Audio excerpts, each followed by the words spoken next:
Hello, my crafty friends. Well, today we are going to play around with a fun little watercoloring technique.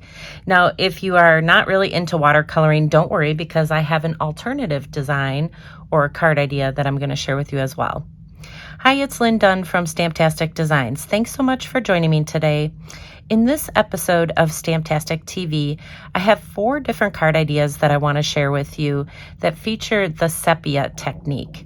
Now, this is a fun little watercoloring technique to create kind of this rustic background that you see on all 4 of these cards.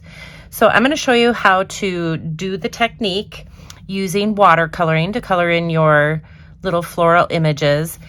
And then I'm going to show you how to do it without the watercoloring, and you can decide which technique or style works best for you. Now, the cards in this video feature the Quiet Meadow stamp set from Stampin Up, but you can really use any stamp set you want with this particular technique. I do recommend using a larger floral, especially if you plan to do the watercoloring. It's a lot easier to watercolor a larger image than maybe it would be to do a smaller image. So it just depends on if this is your first time watercoloring or if you've been doing this for a while. Now, I have to admit, I am not a pro at doing watercoloring, but it does give a really cool effect. And the whole purpose of watercoloring is just to kind of add that irregular look with your color when you add color to either your stamped images or your background. All right, so let's get started. Okay, so we are going to be using some watercolor paper today for our little technique. And so we're going to use an entire piece of watercolor paper to create the 2 cards that I have to share with you today. So the first thing we're going to do is just cut up our watercolor paper. So I want to use the entire piece so that I don't have any leftover paper. So I'm going to start by cutting at 3 3/4 inches. So we'll cut this large piece for our first card.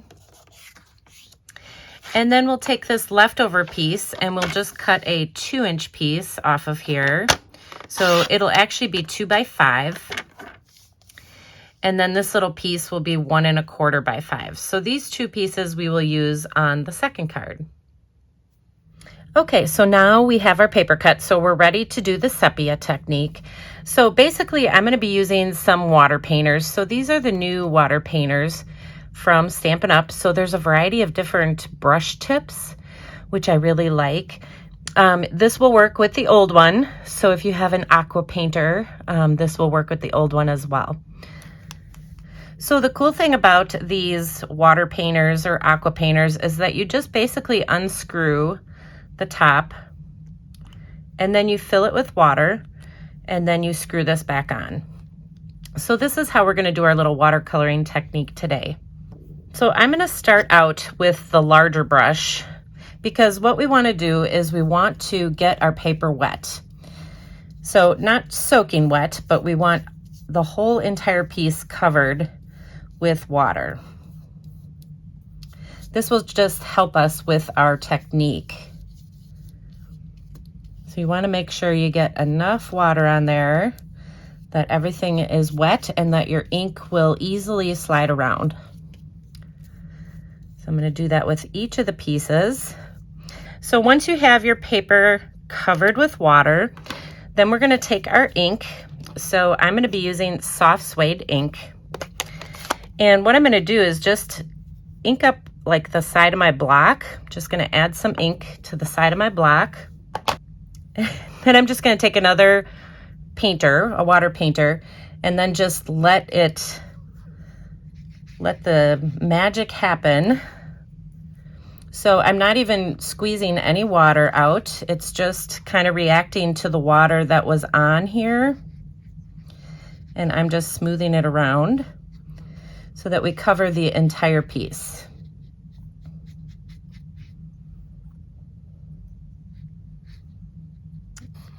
All right. And so you want to make sure that you kind of cover all the white spots, and then we'll just let that dry.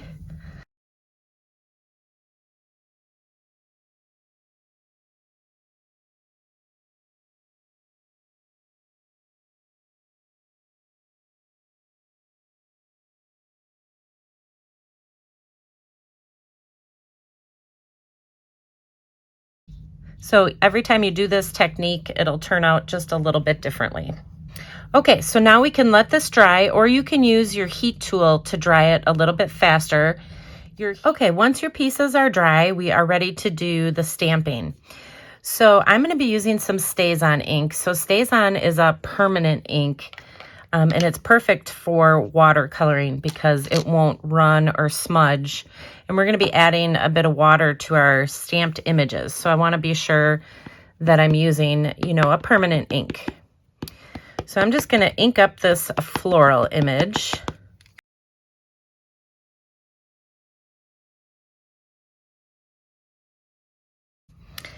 And then I'm going to go and add just this larger floral to a couple different pieces here.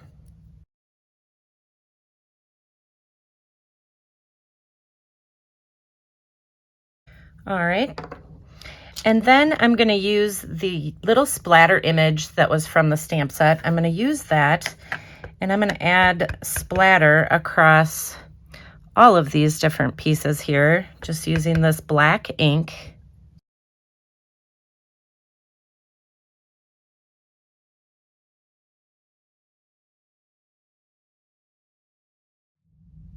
Okay, so now we're going to go back to our soft suede. So I'm going to add just a little bit of ink to the edge of my block. That's what I'm going to use to do the rest of my watercoloring.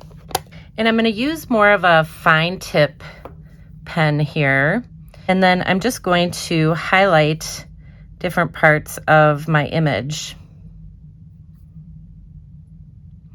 So you just want to kind of use the water on here to just kind of pull your ink. And I'm not squeezing anything out of my water painter. I'm just kind of pulling.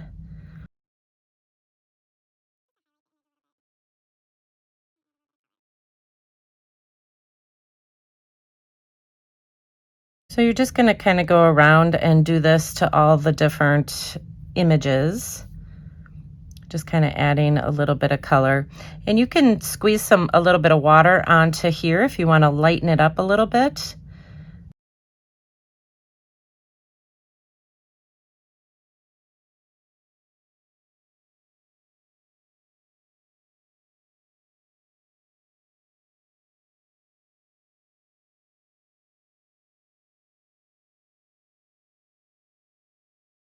All right, so you get the idea. So we're gonna just do this with all the rest of the florals here. Just kind of add some darker parts and some lighter parts, just to make the flowers stand out a little bit.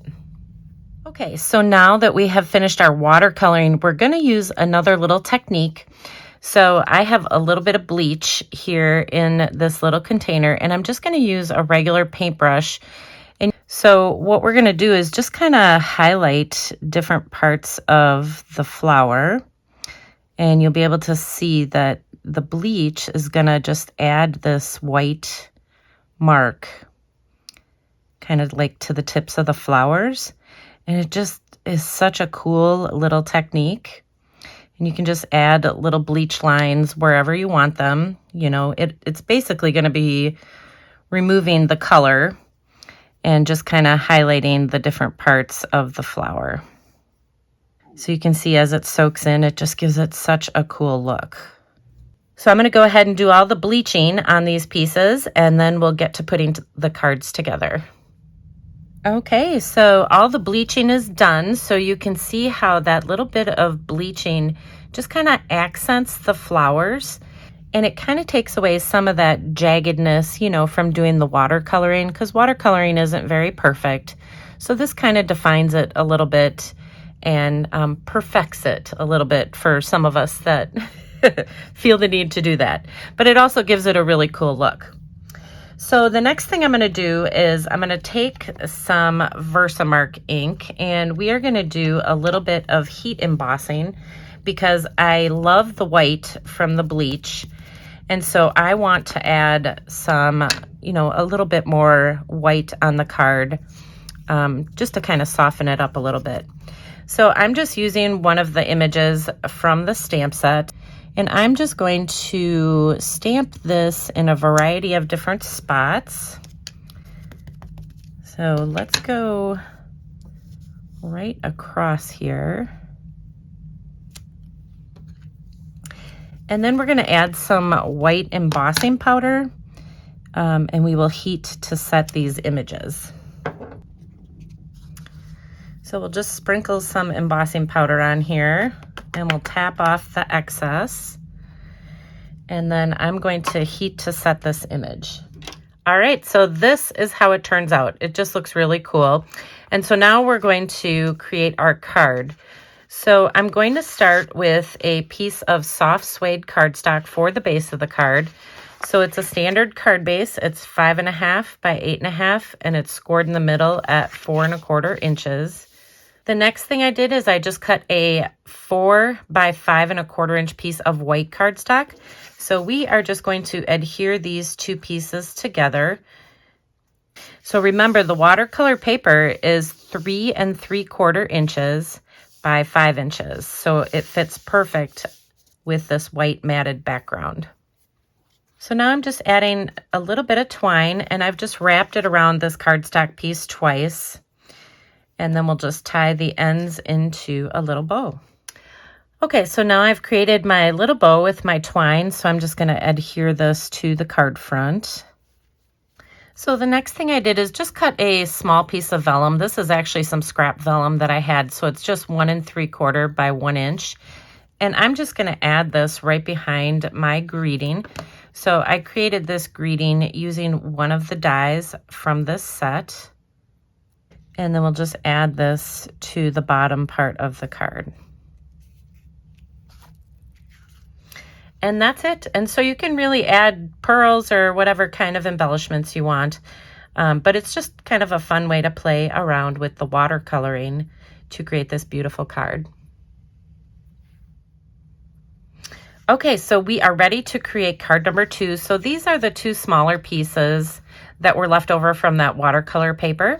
So let's go ahead and use these card pieces to create our second card. So I cut a couple of pieces of white cardstock. So this first one is 1.5 by 5.25. So that is going to mat out this piece of watercolor paper. And then this piece is 2.25 by 5.25, and that will mat out this piece. So we can go ahead and adhere these together. So creating this little white matting behind there just kind of makes all the white within our watercolor designs really just kind of pop. Okay, so now we can take these and we're just going to layer them on the card like this. And they fit perfectly. And of course I'm using the same soft suede for my base of my card. And then we'll add this little piece here. So we're basically just creating a little panel card, and we've just matted out our pieces so they kind of stand out a little bit better on our card front. And then the last thing I did is just use the same greeting that I used on the first card with my little bit of vellum, and then this time I added the twine behind the greeting. And so I'm just going to add this right down on the bottom here. Okay, so that is card number 2. Okay, so here's what our cards look like with that little sepia technique and the little watercoloring that I did on each of the floral images. So they're just beautiful. I love this rustic style. Now, if you're not into watercoloring, don't fret. You can still make these cards and still use that, you know, watercolor background technique.